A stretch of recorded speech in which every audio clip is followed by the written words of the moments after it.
ኖላዊ ድራማ አሁን ላይ ብሽቀጥቅጦ እየወጣ ነው ያለ። በነገራችን ላይ በጣም እየተበሻቀጠ ነው ያለ። በተለይ ወይዘሮ ሜላት እያበላሸሹ ነው ያለ ማለት ነው። ወይዘሮ ሜላት እያበላሸሽበት ምን መሰላችሁ? ተነጋግሮ ተመካክሮ ትዳር እንደዚህ ነው እስከሚል ድረስ በአሁኑ ያለ ወጣት እንደዚህ ከሆነ ትዳር እንደ ሜላት እና እንደ መስፍን ከሆነ ትዳር ጥንቅር ብሎ ይቅር የሚሉ ነው የሚመስለኝ ማለት ነው። መተሳሰብ መደማመጥ ምናምን የሚባል ነገር የላትም ወይዘሮ ሜላት። በጣም ከባድ ሆናለች። በጣም ማስጠልቷል ማለት ነው አሁን መስፍኔ ከቤት ሲወጣ አቶ ኖላዊ ደሴ ሲሄድ ሀናም የላን ተከትላ ደሴ ስትሄድ ድራማው ድራማ ሊሆን አይመስለኝም።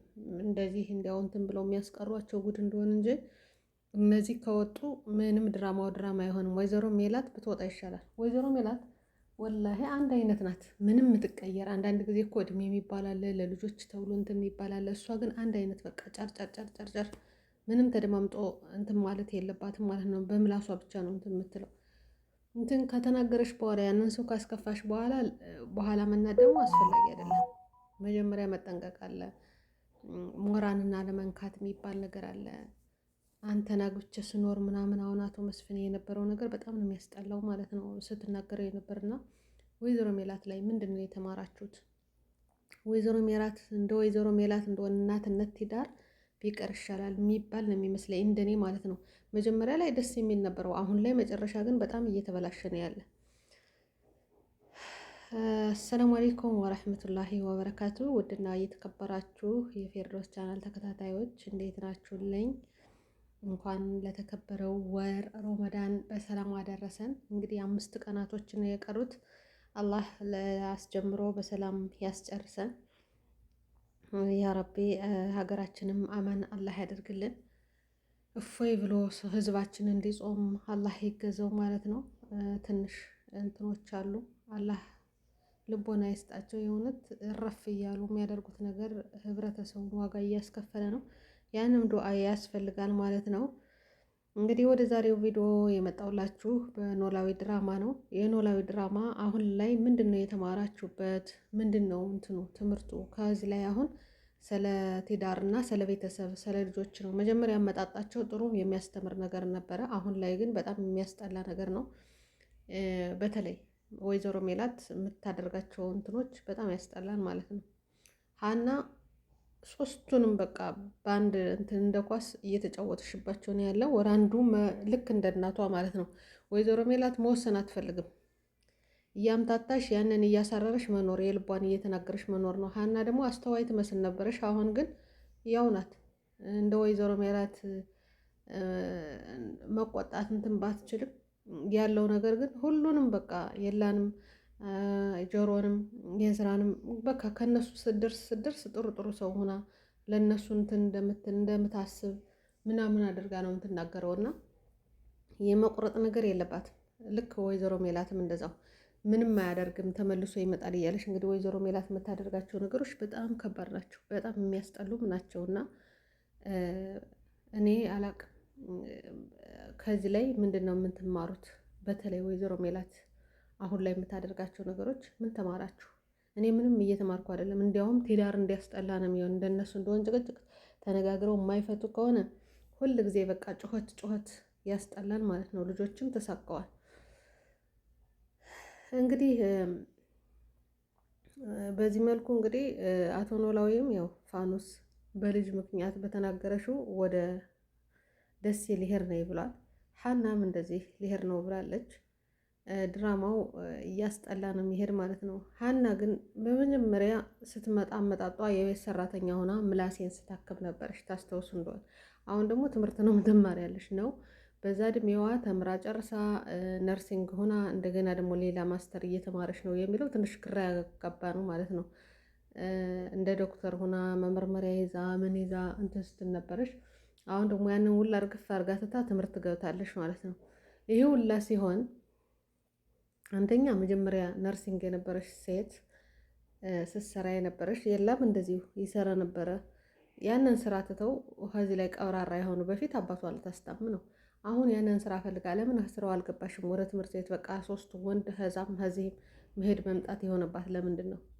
ይህን ጥያቄ ላይ ያስገቡልኝ ማለት ነው። መጀመሪያ እንግዲህ 16 ዓመቷ ነው የተገናኘችው ቤተሰብ ጋር። በ16 ዓመት ተምራ ተመርቃ ነርሲንግ ሁና እንደምታገለግል እንደነበረ በአባቷ በሽታ ወደ ደሴ እንደመጣሽ የምትወደውን ስራ ትታ ከዛም የቤት ሰራተኛ ሁና ምላሴን ግን በደንብ እንደምትከታተለው ልክ እንትን እንዳለሽ መመርመሪያ ይዛ ምናምን ነበረ።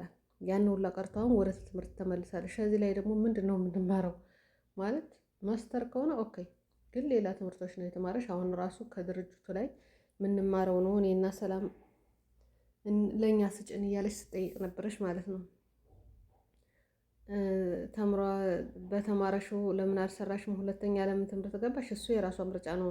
ግን ቢሆንም አቶ ኖላዊ እንግዲህ ድሮ ምሽቲቱ ልጅ አትወልድም ብላ አኑ ጥላው ሄዳለች ተብሏል ማለት ነው። እኔ እንዲያውም አንዳንድ ጊዜ ሳስበው ጆሮ የአቶ ኖላዊ ልጅ እንዳይሆን ነው የምፈራ።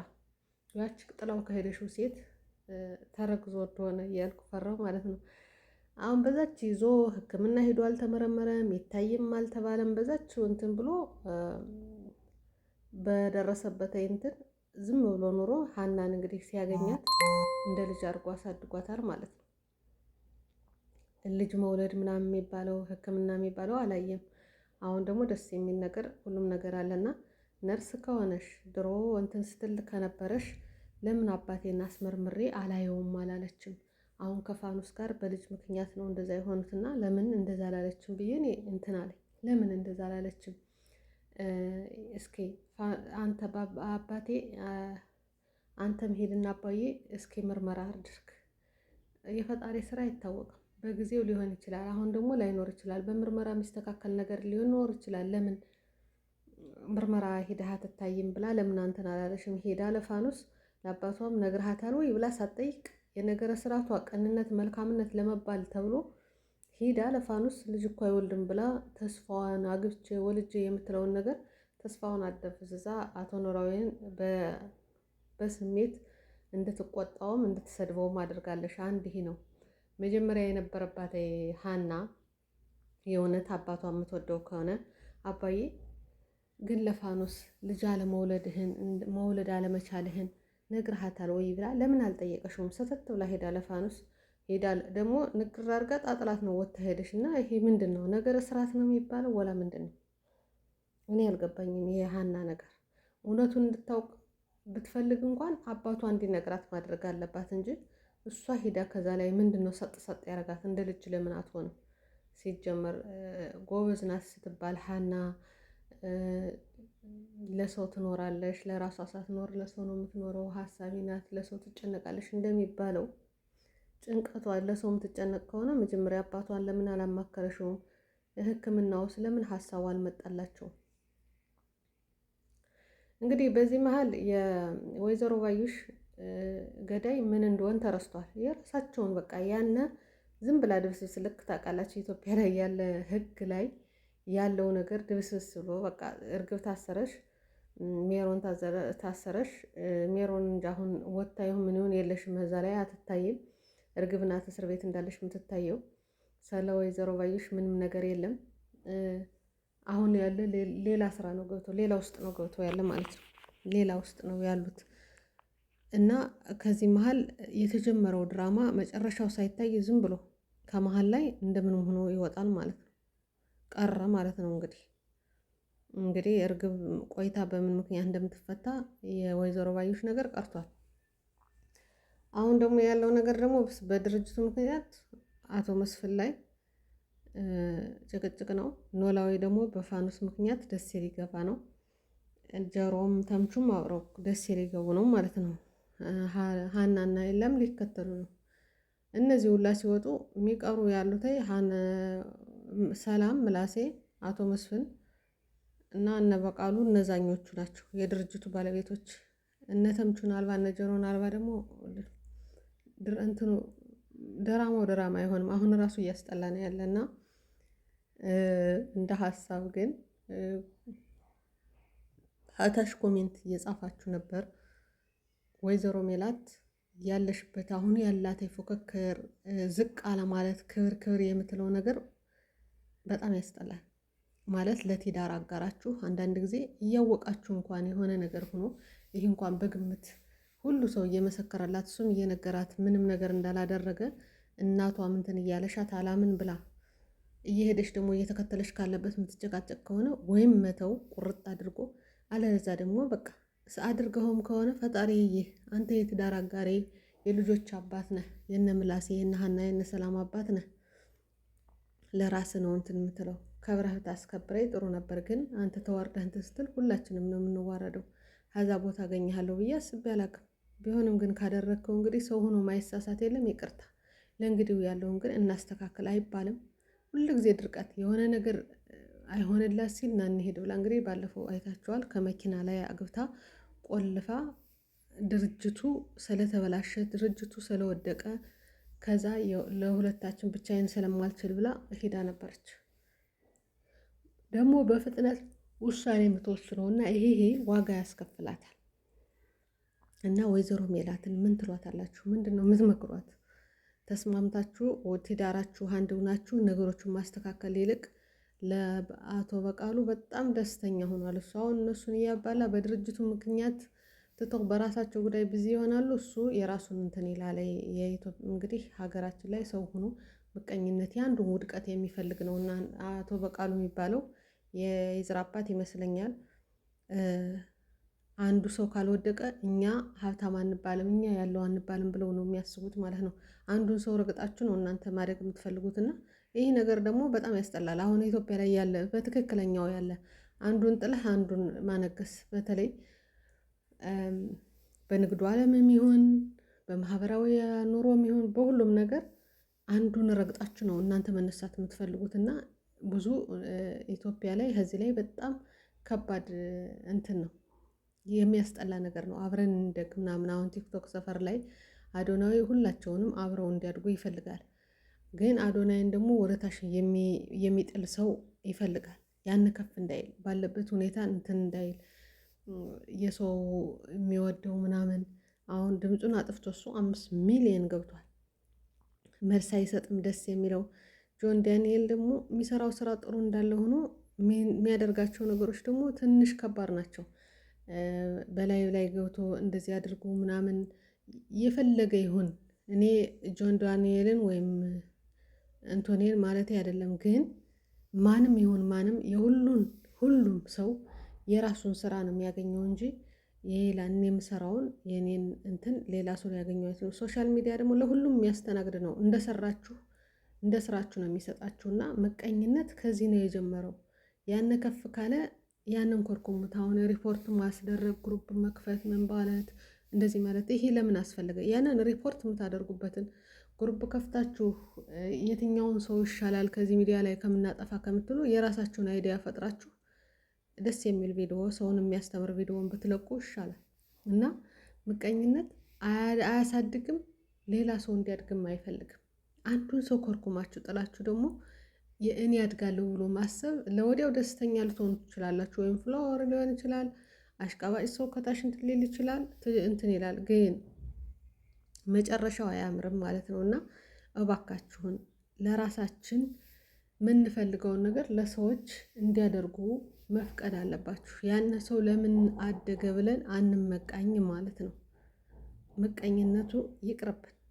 ሁሉም ደስ የሚለው ሶሻል ሚዲያ የራስህን አይዲያ ይዘህ እንደ ስራህ እንደ ሰራሃት ነው የሚሰጥህ። ካልሰራህ አልሰራህም ነው እና ሁሉን የሚያስተናግድ ስለሆነ ሲሆን ተደጋግፎ መስራት ያለ ነው። አንዱ አይዲያ ላይ ኖረው ይችላል፣ አንዱ ሰጥቶ አንዱ ሀሳብ አምጥቶ ተደጋግፎ መስራት። ያንን ካልተቻለ ደግሞ ምቀኝነቱን መተው፣ ሪፖርት ማስደረጉን መተው አለብን ማለት ነው። እና ይህን ልላችሁ የፈለግኩት ለመሰላችሁ ወይዘሮ ሜላት ባለው በድርጅቷ ምክንያት አሁን ሁለታቸው ባልና ምሽቶ እዚህ ሲነጫነጩ፣ አቶ በቃሉ የሚባለው ደግሞ የራሱን ስራ እየሰራ ነው ያለና ጥሩ ላይ ነው ያለው። እነሱ ውድቀታቸውን ጠብቆ እሱ ደግሞ ጥሩ ላይ ነው ያለ፣ እነሱን ጥሎ ማለት ነው። እንግዲህ ከወይዘሮ ባዩሽ ጀምሮ በጀርባ ያለ አቶ በቃሉ የሚባለው ነው ብር ሰጥቶ የራሷን ጋርድ አብሮ የሚከታተል የነበረውን ጭማሪ እሷ 100,000 ብር ሰጥታው እሱ ደግሞ እጥፍ አድርጎ 200-300 ሰጥቶ እሷ እንድትሞት ያደረጋት አቶ በቃሉ ነው። እነዛ አሁን ብራቸውን በሉ ወጥተዋል ማለት ነው።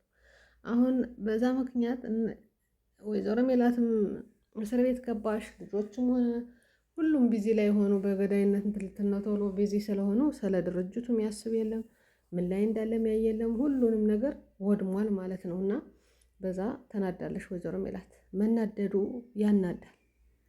እንኳን ትልቅ ድርጅት ተብሎ ሲከስርባችሁ ትንሽ ነገር ይዛችሁ እንኳን ሲከስር በጣም ያናዳል። ቢሆንም ግን ከትዳር ከልጆች የሚበልጥ ነገር የለም። ያንን አስተካክሎ ተመልሶ ድርጅቱን እንደ አዲስ ሀ ብሎ መጀመር ስለሚቻል በንጭንጭ ቤተሰብ ላይ ቤት ላይ ሰላም አታችሁ ውጭ ላይ ድርጅቱ እንደዛ ብሎ ተናግቶ እኔ እንጃ ምኑ ነው ሀምኑ ላይ ነው ይሄ ነገር እኔ አላቅም። ብቻ በጣም የሚያስጠላ ነው ያለው እነ ወይዘሮ ሜላትና አቶ መስፍን ላይ ያለው ነገር በጣም ያስጠላል። እንግዲህ ፋኑሴ ደግሞ ተጸጽታ ምን ብላ ሄዳ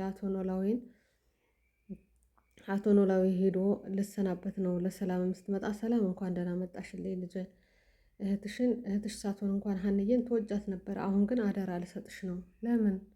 እኔ ወደ ደሴ ልሄድ ነው የመጣሁም ልታከም ነበር። አሁን ግን ልሄድ ነው። ሀናን ይዛት ልትሄድ ነው እንዴ ስትለው፣ ሀናንማ ላንቺ አደራ እያልኩሽ ነው ከእናንተ ጋር ትኖር፣ እኔ ግን ልሄድ ነኝ ብሎ እሷን ነግሯት ሰላምን ፉን ብላ ሄዳለች። እንኳን ሰላም አባቷ ሄዶ የለን ይዤ ልሄድ ነኝ ሲባል አትሄድም እያለች ነበረ። በቃ እሷ ስላልሄደሽ እዛ እንትን ስላለ የእነሱ ብቻ በእነሱ መብት እንድትንቀሳቀስ ለማድረግ ትሞክራለች። ሰላም አልሰካላት ብሎ ነው እንጂ። ከዛም እሷ እንደዛ ብላ ከሄደች ወዲያ ከማነው ፋኑስ ቤት ሄደና እንዴት መጣህ ምናምን ብላ ቁጭ ሲል ፋኑሴ ልሰናበትሽ ነው የመጣው ይላታል። የት ለምንድን ነው የምትሰናበተኝ? ልሰናበትሽ ነው ልሄድ ነው ወደ ደሴ። ለምን? አይ የራቀ ከራቀ ልብ ራቀ ነው አይን ላይ ምን ይላል የሚባለው አለና ለአንቺም ለእኔም ራቅ ማለቱ ይሻላል። ሀገሬ ደሴ ነው ልታከም ነው የመጣው ወደ ደሴ ሄዳለሁ ይላታል። እሷም ደግሞ አቶ ኖላዊ በድዬሃለሁ፣ እርግጥ ግን ይቅርታ አድርግልኝ እባክህ ስትለው ይቅርታ አድርጌልሻለሁ፣ አንቺ ደግሞ የበደልሽው ነገር የለም፣ እኔ በእድሜም ገፋ ያልኩ ነው፣ አንቺ ግን ዘር መተካት አለብሽ። እኔ እንግዲህ አሁን ላይ አቶ ኖላዊ አንተን እንትን ብዬ ልጅ መውለድ እፈልጋለሁ ይመስላል። እኔ እኮ አንተን ነው የምወድህ፣ ከማፈቅረው ጋር መኖር ይሻለኛል ስትል አይ ይሄ መሆን የለበትም፣ አንቺም የራስሽን ኑሮ ዘርሽን ተኪ፣ እኔ ግን እሄዳለሁ ብሎ እንትን ሲል በቃ እምቢ ካልክ እኔ ቃልህን አከብራለሁ ልሄድ ነኝ ካልክ፣ ቢሆንም ግን እኔ መጀመሪያ ያበላሸሁት ስለሆነ በራሴ ጊዜ እንትን ያልኩት ስለሆነ የፈጣሪ ስጦታ በመሆኑም ባውቅም እኔ እንትን ስላልኩት ቢሆንም ግን በቃ ዛሬ ከዚህ አብረህ ታድራለህ ትለዋለሽ። አይ አይሆንም ይላታል። ከዛም ለምን አቶ ኖላዊ ከዚህማ መደር አለብህ ብላ እንግዲህ አብራ ከቤቷ አሳድረዋለሽ። እኔ ግን ወይዘንቱ ፋኑስ ከትንሽ ጊዜ በኋላ አርግዛ ትመጣለሽ ብዬ ነው እንትን ምለው ማለት ነው። አቶ ኖላዊ አልወልድም ያለው ሕክምና ያረጋገጠው ነገር የለም፣ ምን ያለው ነገር የለም፣ ሴቲቱ ይሁን ከሱ የታወቀ ነገር የለም። ዝም ብሎ በደፈናው ስለሆነ ከ6 ወር በኋላ ወይዘሮ ፋኑስ እርጉዙና ትመጣለሽ ብዬ ተስፋ አደርጋለሁ። እኔ ይሄ ነው የሚታየኝ ማለት ነው ፊት ለፊት ያለውና ውድ ቤተሰቦች ላይክ፣ ሼር፣ ሰብስክራይብ እያደረጋችሁ ሀሳብ አስተያየታችሁን በኮሜንት አስቀምጡ። መልካም ቀን ይሁንላችሁ።